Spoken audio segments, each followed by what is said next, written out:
En este episodio vamos a estar hablando del mercado. Vamos a tratar de responder la pregunta de qué es el mercado. Y bueno, vamos a hablar de sus elementos, un poco de las motivaciones.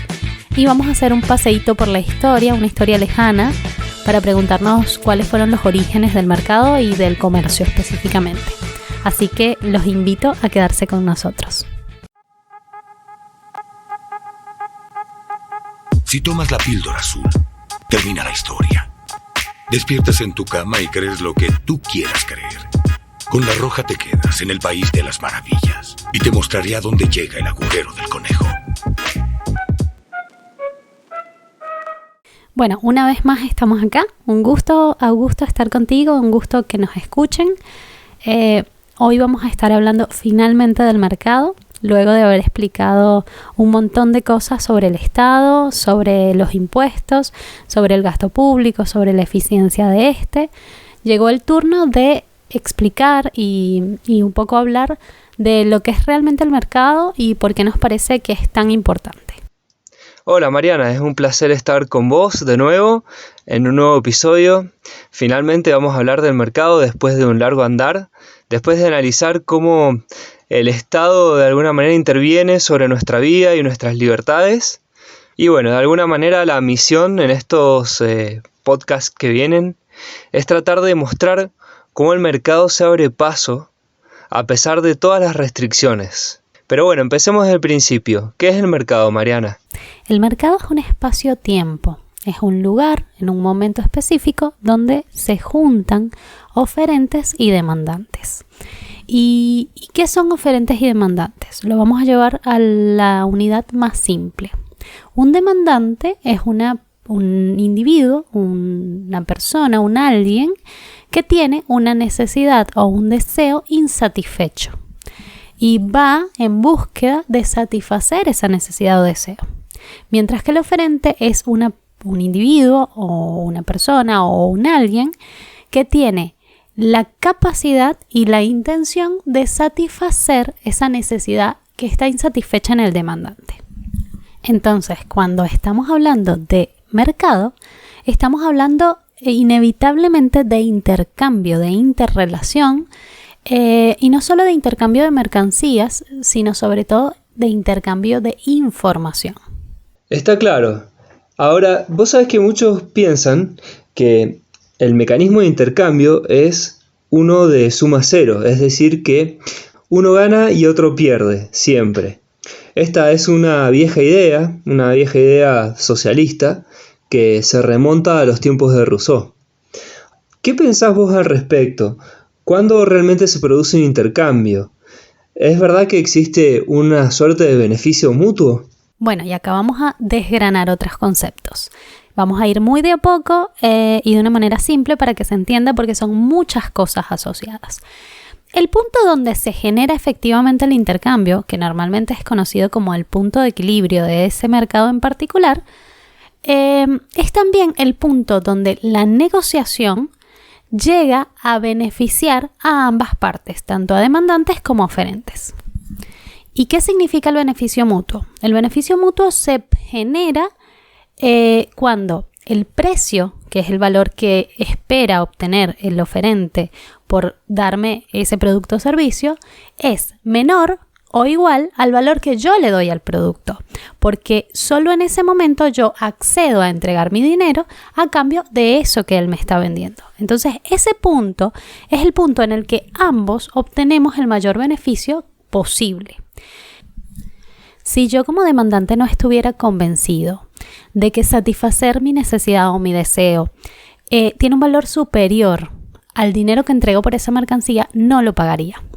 Entonces, el punto de equilibrio es precisamente el momento en donde se genera la cooperación por encima de esa búsqueda de mayor beneficio de cada una de las partes. Es el punto en el que inevitablemente para yo obtener ventaja tengo que beneficiar al otro. Por eso se llama punto de equilibrio y por eso es importante que entendamos que en el mercado, independientemente de que cada uno busque su mayor ventaja o obtener el mayor beneficio posible de esa transacción, no va a ocurrir sino en el punto en el que yo acepto beneficiar también al otro. Bueno, Mariana, con esto que me acabas de decir queda bastante claro. En definitiva, el intercambio solo sucede si ambas partes encuentran un beneficio. Por lo tanto, como comentabas, el beneficio es mutuo. Ahora hay otra cosa que es bastante interesante para charlar. No sé cómo lo ves vos. Muchos piensan, por ejemplo, que el precio de un bien es distinto al valor que uno suele darle. Digamos, el precio que tiene en el mercado un bien suele diferir del valor sentimental que a veces le ponemos a las cosas. ¿Qué pensás al respecto? ¿Cómo se manifiestan estas características en el mercado? Normalmente creemos que son sinónimos, que son nombres de un mismo concepto, y no es así. Aunque estén íntimamente relacionados, precio y valor no tienen que ver con lo mismo. Aunque el precio es en sí mismo un valor, no es siempre igual al valor. ¿Qué quiero decir con todo esto? El precio no es más que la cantidad de dinero que el oferente espera recibir a cambio de entregar eso que produjo. Producto, servicio, lo que sea, la mercancía que sea. Mientras que el valor tiene más que ver con la percepción del demandante y la percepción de su propia necesidad o deseo. Está bien, Mariana. Es cierto que no todos ponemos el mismo valor a ciertas cosas, a ciertos bienes que tenemos. Ahora, si tuviéramos que ponerle un precio, o sea, si tuviéramos que medir cuál es la percepción del demandante, cómo medir el valor de las cosas, ¿qué tendríamos que tener en cuenta? ¿Cuál es la escala que deberíamos usar para esto? Bueno, y me voy a volver a desviar, Augusto, me vas a matar, pero yo creo que es súper necesario para que se entienda. Vamos a hablar de necesidades, porque es muy importante entender esto de cómo el valor está definido por la percepción.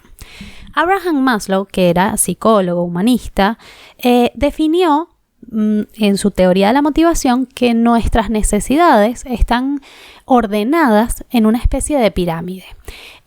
La base de la pirámide está compuesta por nuestras necesidades fisiológicas, esas necesidades que tenemos que satisfacer para mantener la vida, para preservar la vida, y que a medida que vamos satisfaciendo esas necesidades, vamos subiendo en la pirámide y vamos teniendo necesidades de seguridad, de relacionamiento, de reconocimiento y finalmente de autorrealización, ¿no? Entonces, ¿qué es lo importante de esto? Lo importante de esto es que Maslow dice que no podemos pasar a un escalón superior sin haber satisfecho las necesidades del escalón en el que me encuentro. Es por esto que la base de la pirámide son las necesidades fisiológicas. Son las más básicas y son las que están relacionadas con preservar la vida y por lo tanto tienen muchísima urgencia. Está bien, no quedan dudas que vamos a pagar un precio mayor por las necesidades que se encuentran en la base de la pirámide, aquellas que en definitiva valoramos más. Ahora, ¿qué pasa a medida que empezamos a subir sobre los niveles de la pirámide? Se desdibuja un poco esa relación de valores, ¿no es cierto? Luego, en el segundo escalón están las necesidades de seguridad, todo lo que es abrigo, resguardo, salud, todo esto que me permite pues sentirme seguro. A partir de acá podríamos decir que, dado que no es urgente la satisfacción de esa necesidad, no solo hablamos de necesidades, sino también de deseos. Entonces, ¿por qué traigo a colación esto? Porque a partir del primer escalón, en donde, bueno, todos necesitamos respirar, dormir, comer, beber, hay un montón de necesidades que tendrán distintos matices según cada individuo. Entonces, a partir del segundo escalón, si queremos ser muy rigurosos, las necesidades adquieren un tono muy subjetivo. Entonces, es allí donde tal vez el precio y el valor comienzan a tener una diferencia mayor, ¿no? Y podría traerles miles de ejemplos de cómo hay gente capaz de pagar precios muy altos por cosas que a la vista de otro no tienen valor o no vale la pena pagar ese precio. Vos sabés que esto que me estás contando me hace acordar una discusión que tuve los otros días con respecto al Bitcoin. Alguien me comentaba cuál es el valor del Bitcoin, si realmente el precio al que estamos pagando es caro o barato. Y bueno, con lo que me estás contando queda claro cuál es la respuesta. No todos valoramos el Bitcoin o las criptomonedas en general de la misma manera. No es lo mismo vivir en un país donde se pueden hacer transferencias voluntariamente, sin problemas, sin un cepo cambiario, sin restricciones, sin controles sobre las divisas, que hacerlas acá, por ejemplo en Argentina, donde está estrictamente controlado. Claramente el valor varía en función del demandante, en este caso de criptodivisas, de criptomonedas. Bueno, ¿y para qué les hablo de todo esto? Para que nos demos cuenta de cómo el valor es una percepción muy subjetiva y muy individual que dependerá de ese espacio-tiempo en el que se realiza el intercambio de esa mercancía y del individuo que pretende adquirirla, más que de la mercancía en sí misma. Sí, sin dudas que el valor que le demos a un bien en intercambio va a depender del momento, del lugar y las necesidades que tengamos en el momento de hacer la transacción. Mariana, ¿y hay algo más que nos esté quedando dentro de esta idea de que el valor es subjetivo y está basado en las necesidades de cada uno? Bueno, y como el valor es una percepción, hay dos conceptos que son muy importantes, que son el de abundancia y escasez. Cuando percibimos que un producto o servicio es escaso, que hay poco, nos vamos a imaginar que es difícil de obtener y por lo tanto le vamos a adjudicar un valor superior. Mientras que si ese producto o servicio es percibido como muy abundante, hay mucho, obtenerlo es fácil, el valor que le otorgaremos será menor. Entonces, por eso algunas cosas valen más que otras. Por eso el oro tiene un valor muy alto porque es finito, porque es difícil de obtener. Si comparamos el valor del oro con el agua de lluvia o con el aire, pues aun cuando uno es vital para vivir, solemos percibir un valor superior en el oro que en el aire. La verdad que la idea de que el precio de las cosas está relacionado con el valor subjetivo y personal que cada uno le asigna es bastante interesante y es bastante moderna también. Pues si nos vamos un poco más atrás en el tiempo, podemos encontrar una teoría que asigna al precio de las cosas el trabajo relacionado con el mismo. Una teoría que sostienen bastante los socialistas, pero que nos hemos encargado de alguna manera de mostrar que existe otra perspectiva al respecto, ¿no es cierto? Sí, en efecto, Augusto. De hecho, de allí viene un poco el concepto de plusvalía, ¿no? Que para la teoría marxista es esta ganancia extra que el trabajo puesto por el obrero o por el trabajador le otorga a la mercancía que posteriormente es robado por el empresario. La teoría del valor trabajo realmente es una teoría anacrónica que fue rebatida hace un par de siglos, aunque muchos no se hayan enterado, principalmente por la teoría del valor subjetivo de Karl Menger, que es uno de los padres de la escuela austríaca, y estaremos hablando de él en el próximo episodio, mucho más, porque es muy importante su visión para entender algunas cosas y sobre todo cosas referidas al mercado.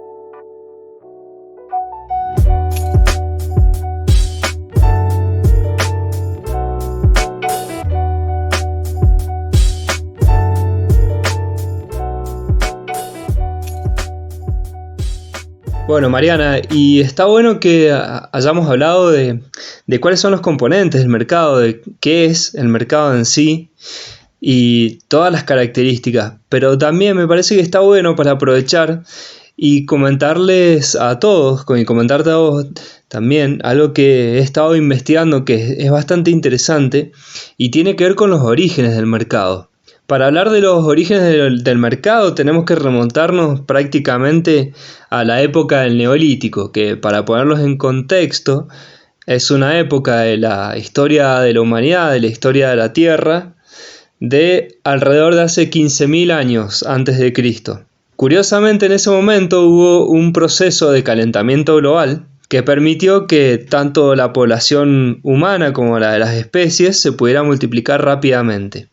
Lamentablemente este efecto no duró mucho tiempo y alrededor del 14.000 a.C. volvió a enfriarse la Tierra para luego volver a calentarse allá por los 9.600 a.C. Desde ese entonces y hasta la fecha, las temperaturas se han mantenido relativamente elevadas y esto es lo que ha permitido que nuestra especie haya podido salir de las cavernas. Algunos lo denominan a este proceso como el largo verano. Sin duda es que este aumento de la temperatura provocó una gran transformación, una gran revolución en el hombre y fue el gatillo para disparar la vida sedentaria, la agricultura y la ganadería. Claro, empezamos a establecernos ya como comunidades. ¿En qué lugar se empezaron a establecer estas comunidades, Augusto? Para a su vez ubicarnos geográficamente, estamos hablando de que el sedentarismo apareció en lo que hoy se conoce como la medialuna fértil de Medio Oriente, que está comprendido entre el territorio de Israel, Palestina, Turquía, Irak, Irán, toda esa zona. Esa se denomina la medialuna fértil, un lugar que es bastante apto para la agricultura. Este desarrollo del sedentarismo no se dio de la noche a la mañana, sino que muchos creen que del 9500 a.C. duró alrededor de unos 500 años en completarse como proceso. Por supuesto y seguramente esta vida sedentaria, esta nueva vida sedentaria, tiene que haber traído ventajas e inconvenientes al mismo tiempo. Las ventajas de no tener que, por ejemplo, trasladar todos los bienes de los cuales cada uno de los habitantes poseía en ese momento y que a lo largo del tiempo eran cada vez más difíciles de transportar. Pensemos, por ejemplo, en edificios. Pensemos también en que, por ejemplo, la vida nómade implicaba abandonar esas tierras que de alguna manera se estaban labrando y a su vez el vivir en sociedad, en vivir en grupo, implicaba que se tenían que resolver conflictos de alguna manera. De hecho, cuando empezamos a hablar del Estado, de cómo se fue dando el Estado como institución y como entidad, identificamos que desde un principio existieron líderes que fueron los que empezaron a organizar al grupo de pertenencia. Claro, aparte también cuando se establecen, comienza a existir cierta certeza o cierta seguridad sobre dónde voy a estar mañana, que es lo que no existía durante el tiempo en el que éramos nómades. Y con eso empieza como a darse este pensamiento a largo plazo, ¿no? Creo yo que se comienza a pensar en qué es lo que voy a necesitar mañana y por lo tanto supongo que empezaron a acumular. Vos sabés, Mariana, que el hecho de establecerse, el hecho de generar una comunidad sedentaria, parece que tiene una característica muy particular, que es que aparentemente fueron obligados a ser sedentarios. Ahora, el hecho de que hayan sido obligados a ser sedentarios implica de alguna manera que haya una institución previa. Sí, hablo de institución como, digamos, de una organización social previa que haya determinado de que la gente tenía que ser sedentaria. Alguien tuvo que haber convencido a los demás.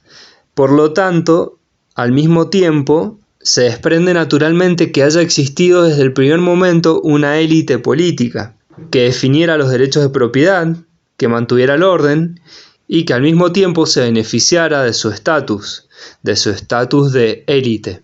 Claro, es que es tal como hablábamos en el primer podcast en el que, bueno, dentro de esos grupos la jerarquía existía naturalmente porque, bueno, somos distintos, tenemos capacidades distintas y seguramente algunos tenían ciertas capacidades para controlar al grupo y para liderarlo e incluso para ver cuestiones un poco más abstractas como pues la idoneidad de establecerse como sedentarios y no seguir moviéndose, ¿no? Muchas de las pruebas arqueológicas que se han encontrado de esa fecha, del 9000, 9500 a.C., demuestran que los natufienses, que son como los padres de los fenicios, desarrollaron una sociedad que era compleja, que tenía jerarquía. Esto mucho antes de que esta gente, este pueblo, se convirtiera en un pueblo agricultor. De hecho, en ese momento, tal como les estaba anticipando, también empezó a surgir el comercio. ¿Qué se comerciaba en aquellos momentos? Se comerciaban conchas y piedras, roca volcánica, obsidianas. Probablemente esta élite política también, de alguna manera, regulaba y controlaba el comercio. Esto se descubrió al encontrar que las tumbas, los artefactos, las cosas que adornaban a los muertos, eran muy distintas entre unas y otras. Toda la ornamentación del lugar donde estaban los muertos dependía mucho de la estructura jerárquica, sociopolítica que existía en ese momento. Claro, puede ser incluso que esas conchas y esas piedras funcionaran como moneda. Y acá es importante hablar de esta idea que muchos tienen sobre la necesidad de volver al trueque. La moneda y el dinero en general no es más que una medida un mecanismo de simplificación del intercambio. Pero el intercambio es natural. Entonces, ¿qué pasa? Que normalmente llega un punto en el que el intercambio se hace complejo y es necesario buscar un medio que sea un mecanismo de resguardo de valor que pueda ser intercambiable y que facilite las transacciones. Vos sabés, Mariana, que este patrón, curiosamente, no es único de la medialuna fértil de Medio Oriente, sino que también se ha encontrado en América, en África, en el África subsahariana, como así también en el este de Asia. Pero el patrón es siempre el mismo. Primero hay un cambio institucional, un cambio, digamos, de jerarquías, la aparición de algún líder de una tribu que de alguna manera los convenció para que el paso siguiente fuera el sedentarismo.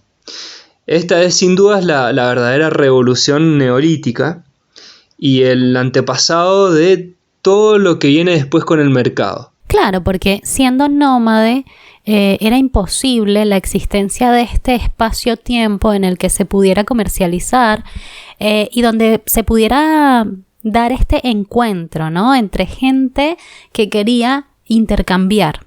Es por eso que definitivamente el sedentarismo era el paso necesario para poder generar comercio. Y bueno, y como comentábamos brevemente recién, asociado a la agricultura apareció el comercio, apareció la especialización, apareció el progreso tecnológico, se expandió la cantidad de habitantes que había porque ahora el alimento alcanzaba para todos. Y por supuesto existieron innovaciones en todos los ámbitos.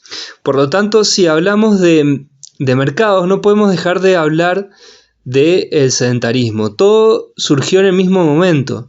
La necesidad del hombre de poder intercambiar los bienes, sobre todo de las cosas que producía con sus manos, de la tierra a la cual le habían asignado, como así también de la especialización de cada uno, porque el hecho de que uno fuera mejor que otro para labrar la tierra, hacer ciertas herramientas, en ese momento también empezaron a aparecer las primeras herramientas para labrar la tierra.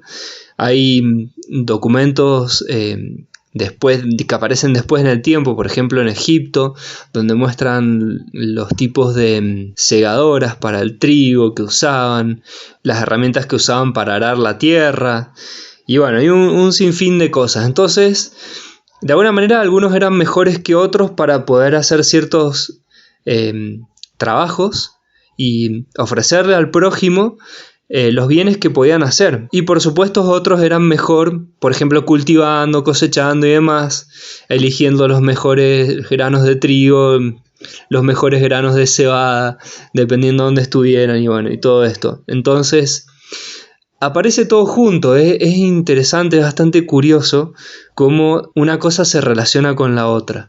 Sí, y vamos a hablar mucho más de la especialización del trabajo y de la división del trabajo y de la importancia que tiene, pero yo creo que el comercio es en sí mismo un intercambio, y el intercambio viene siempre aparejado de innovación, porque hay un encuentro con el otro, y el encuentro con el otro me hace abrir mi panorama y pues tener un punto de vista que hasta ese momento no tenía, ¿no? Y a lo largo del tiempo, en los diferentes momentos en los que se ha crecido mediante la innovación y el avance tecnológico, pues ese avance tecnológico está siempre relacionado con esto, ¿no? Con el comercio, con el intercambio y con el encuentro. Vos sabés que, hablando de agricultura, otra de las cosas que es bastante cuestionada es una idea que tenemos bastante arraigada de que los movimientos sociales son en general del campo hacia la ciudad. Sin embargo, esto nunca fue así. El hombre, desde un primer momento, desde ese momento de la salida del Neolítico, empezó a vivir en comunidad y empezó a labrar la tierra como mecanismo para salir adelante, como para progresar. Y no solo para progresar y comer mejor, sino para poder intercambiar. Como estábamos explicando recién, todas estas cosas están relacionadas entre sí.